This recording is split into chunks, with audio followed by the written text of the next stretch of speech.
Hello, this is Mrs. Clausing. I'm going to do a quick video on Unit 7 Day 2 notes, which includes logarithmic functions and a little review of the exponential functions that we covered last class. Before we get started, let me just go over this warm-up. It talks about inverse functions. Remember, to find the inverse of a function, all we do is we switch our x and y. If we see f of x, remember that's really y. And we just switch our x and y and then solve for x. So this will give me x equals 2y minus 5. And then I'm going to solve back for x. So plus 5 to both sides gives me x plus 5 equals 2y divided by 2 on both sides. Gives me y equals x plus 5 divided by 2. Now remember, whenever we start with f of x, then we really should end with f of x notation. So we're going to change that y out for f of x. And since it's an inverse function, I can notate that using a -1 next to that f. Now, this equation, if we were to graph this, look like, so if we go to our y equals, and let's put it into our y1, we'll put our original equation of 2x minus 5. So in this graph, it'll be the blue line. And then the new equation, or sorry, the inverse equation is x plus 5. Remember, I can do fractions using alpha y equals, and that gives n number 1. And so we have x plus 5 in my numerator, divide by, so x plus 5, yeah, divide by 2.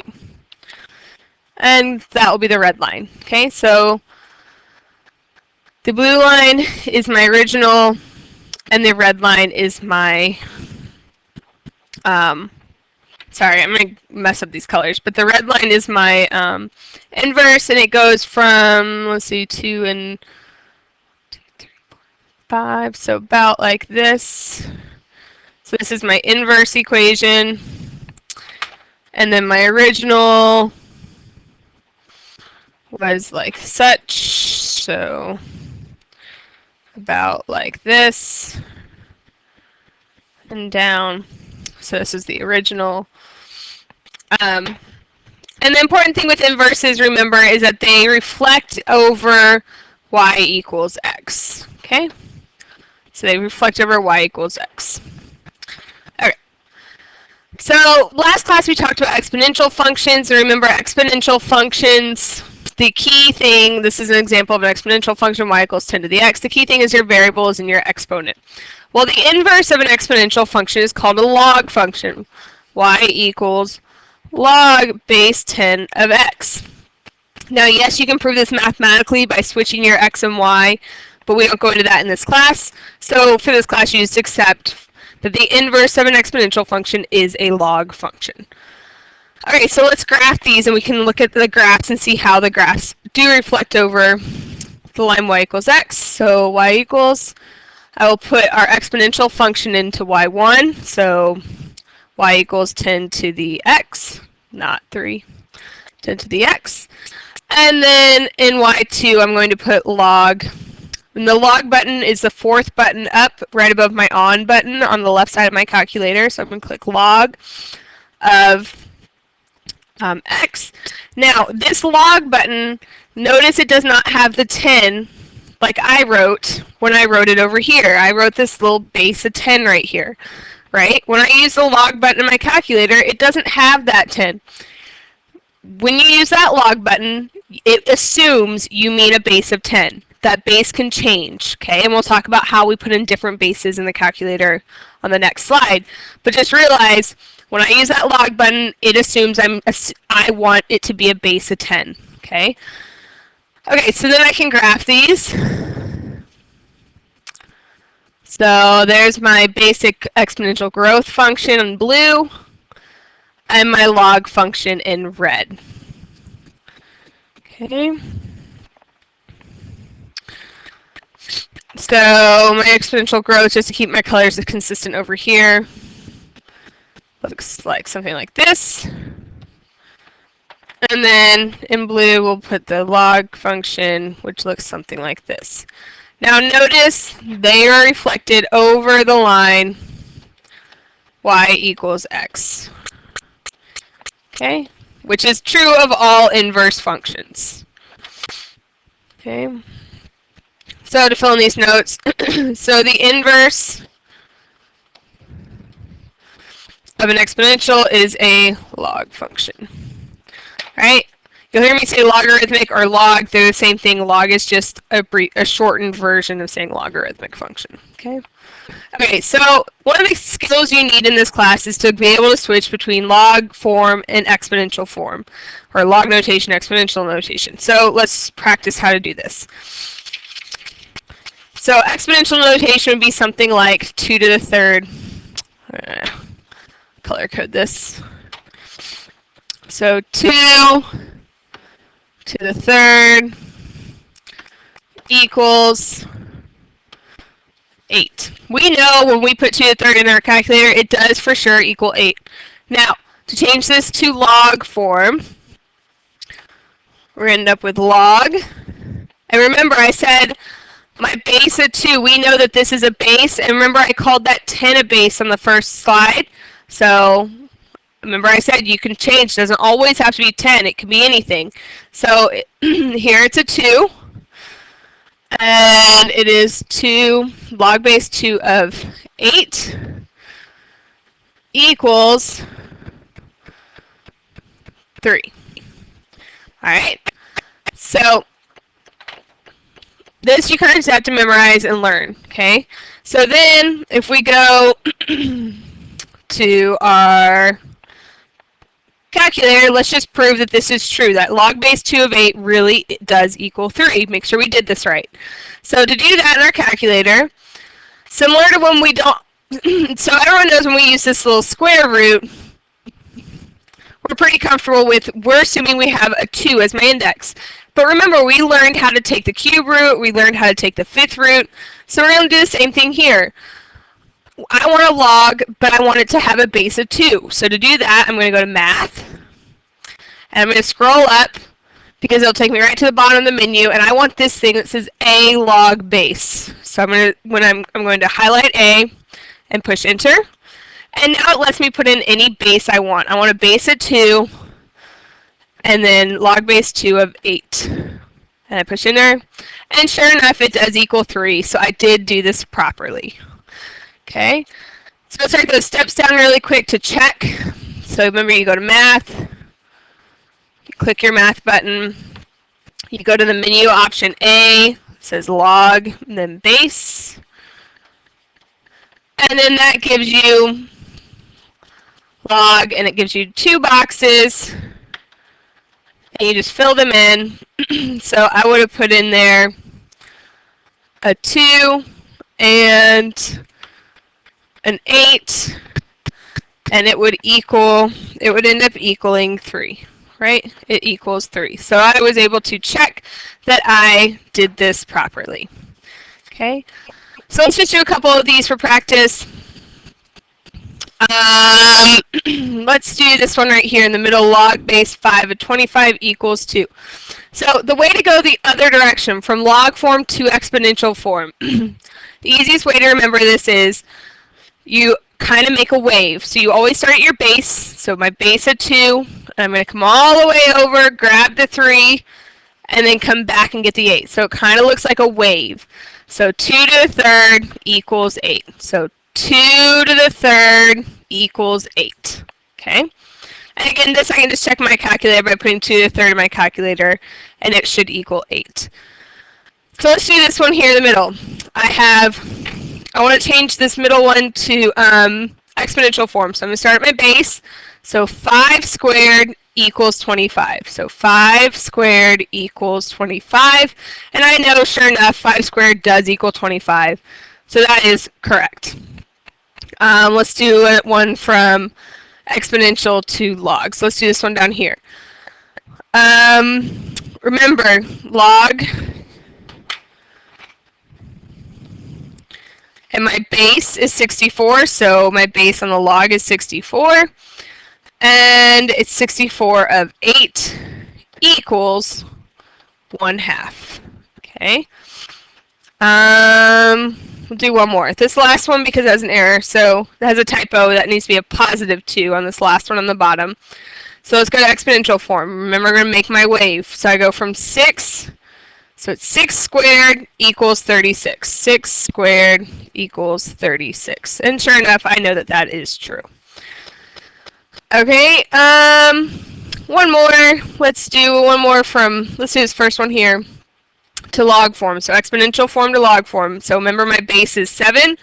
So I'm going to have a log, and my base will be 7 of 49 equals 2. And I could check that in my calculator. I go to my calculator, and I go to math, and I scroll up till I get to A. I push enter. And I want to know, did I do this correctly? Is base 7 of 49 actually equal to 2? So I have 7 of 49, and it equals 2. I did do that correctly. Okay? All right, so that's all we're going to do for those. All right, so solving equations with logs. So if it already equals the variable, it's pretty easy. I just put this straight into my calculator, and I solve it. Remember, to do this, we go to math, go to A, which says log base. And then I just put it in. Remember, it gives me this little thing here. It looks like this. Okay, and I have 125 and 5. So we'll just put it in. We go to math, math, A, and I put, what was it, 125 and 5? Yeah, 125 and 5. And push enter. And it equals 0.333, which I know is 1/3. If you wanted to math frac it, you could do that. So you just push math and enter, and it will give you the fraction of 1/3. Okay, so this equals, so V equals 1/3. So those aren't too difficult, but when we have our V that's stuck in the log, we can't just pull that V out, okay? We have to do something to get that V away from the log. To do that, we're going to change it to exponential form. So we're going to go from, here's what we're going to do. We're going to go from log form. We're going to change this to exponential form. After we get into exponential form, we will solve for our variable, okay? Okay, so change this to exponential form. Remember, you start at your base. So you're going to have V to the 5th equals 32. So V to the 5th equals 32. And now I need to solve for that V. I need to get that 5 away from there. To do that, I need to take the 5th root of both sides. Okay, so that gives me V equals the 5th root of 32. If I put that in my calculator, it would give me V equals 2. Okay. All right, this one, same thing. My variable is stuck in with my log, so I need to get it free from there. To do that, I'm going to turn it to exponential form. So I start at my base, so it's 3 to the 4th equals V. 3 to the 4th equals V. I put that 3 to the 4th in my calculator, and I get V equals 81. Okay, so that's all you do for those. All right, so recall when we talked about exponential parent functions last class, that the asymptote is y equals 0, assuming we have no transformations. And it is a horizontal asymptote. Okay. Now, log functions, remember, are inverses of exponential functions. So log functions have a vertical asymptote, or a vertical line. Okay, vertical asymptote. And the equation is x equals 0. All right, so again, down here, exponential, we talked about this last class, is something like y equals, could be a base of anything, but we'll just do 10 to the x. Important thing is that I have a variable in my exponent. My domain for exponential functions is always all real numbers, always. And my range is based on my y-axis shift. Well, there's no y-axis shift in this example. We're going to do our standard function. So my range is going to be 0 to positive infinity. My asymptote, remember, for exponential functions is y equals 0, and it is a horizontal asymptote. Exponential functions do not have vertical asymptotes. Okay? Okay, so then logarithmic functions, what we just learned right now today. An example of this would be like y equals log base 10 of x. My domain here is from 0 to infinity. My range are all real numbers, and my asymptote is x equals 0. We'll look at this graph in a second. And my asymptote is actually a vertical line. It's a vertical asymptote. Okay? Remember, logarithmic functions look like this. And exponential functions, or exponential growth functions at least, look like this. Okay? So you can see this logarithmic function. This blue line does not go past my y-axis. The lowest value for my domain, or my lowest x value that this blue line will ever get to, is x equals 0. It will never be a negative x value. So that's why my domain here is 0. Okay? And that's also why I have a vertical asymptote at x equals 0, because this blue line will never cross x equals 0. It will always be positive, okay? Now, down here in the notes, it says, remember, you can never take the log of a 0 or a negative number. We're not going to talk about why that's true in this class, but just know that that is true. All right, next, graphing logarithmic functions. So, let's see. You can always use your calculator, but knowing your transformations will make this a lot quicker. So remember, when we're graphing functions, the easiest thing to do is understand or remember what my parent function looks like. So I'm going to draw my parent function on each of these graphs with a black line. So it gives us kind of a starting point. This black line is what I will be transforming. Okay, and yeah, they're not exactly the same, but they're close. Okay, so for log functions, the number hanging out with my x, these transformations are the same as they have been for every function all year long. The number hanging out with my x is an x-axis shift, and my x does the opposite of what the function says, so it's plus 3. So this line is going to shift over plus 3 on my x-axis. My new domain, this green line, will not go past 3. 3 will be the lowest value for my x, and it'll go to positive infinity. My range, all real numbers for log functions, so I can go ahead and fill that in for all of them. And then my asymptote here, again, this green line will not go past x equals 3, so x equals 3 is my asymptote, and it's a vertical asymptote. Remember, log functions only have vertical asymptotes. They do not have horizontal asymptotes. All right. Here, number hanging out with my x is my x-axis shift, so it's x-axis of minus 2. Okay, and so if we just shift this over to minus 2, it'll look something like this. Yes, it's not perfect, but anyways, assume that does not go past 2 on my x. Let's see if I can get it closer. Not really. Okay, so the lowest value this green line will ever get to on the x is a negative 2. And it'll go up to positive infinity. Again, my asymptote again is at x equals negative 2 because it will never cross that line. And it is a vertical asymptote. Okay, so notice a couple things here. This plus 3 appears in my domain, it appears in my asymptote. My my x-axis shift, again, that negative 2 appears in my domain and it appears in my asymptote. Okay. All right, last one. I have a y-axis shift of negative 3, and I have an x-axis shift of minus 1. So I'm going to move this over 1 and down 3. So it'll look something like this. Okay, my domain. I look at my x-axis shift. My x values will never go past negative 1. That will be its lowest value it could ever be. And it goes from negative 1 to infinity.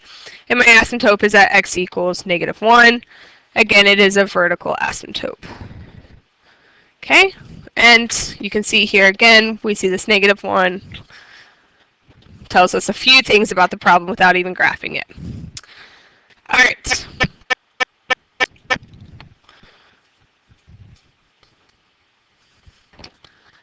right, I'm going to stop this video here. These last few are really just graphing problems. Remember, when it asks for a 0, there is an algebraic way of doing this, but I'm not going to show it in the video. You can come see me if you weren't in class to get the notes for it. But all of these are just putting these into your calculator and looking at the graph. Okay? So that's it for these notes. Hope they are helpful. Have a good night.